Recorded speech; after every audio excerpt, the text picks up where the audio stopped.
จีนจะขึ้นภาษีถุงยางอนามัยมีผลบังคับใช้ในเดือนมังกร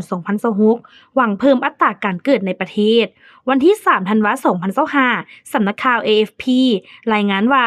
จีนจะจัดเก็บภาษีมูลค่าเพิ่มสำหรับยาและอุปกรณ์คุมกำเนิดรวมถึงถุงยางอนามัยเป็นครั้งทำอิฐในรอบ3ทศวรรษผ่านมานี่ถือเป็นความพยายามล่าสุดเพื่อแก้ไขอัตราการเกิดที่ลดลงอย่างว่องไวและอาจจะส่งผลเฮ็ดให้เศรษฐกิจหยุดจึงภายใต้กฎหมายภาษีมูลค่าเพิ่ม VAT ฉบับปรับปรุงใหม่ผู้บริโภคจะต้องเสียภาษี 13% สำหรับสินค้าที่ได้รับการยกเว้นภาษีมูลค่าเพิ่มตั้งแต่ปี 1993 ซึ่งเป็นระยะที่จีนบังคับใช้นโยบายลูกคนเดียวอย่างเข้มงวดและส่งเสริมการคุมกำเนิดอย่างจริงจังขณะเดียวกันการแก้ไขกฎหมายดังกล่าวยังสร้างแรงดึงดูดใหม่ๆให้แก่ผู้ที่จะเป็นพ่อแม่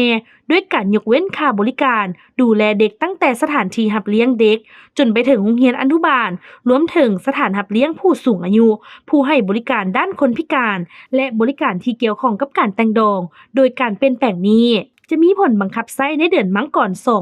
2026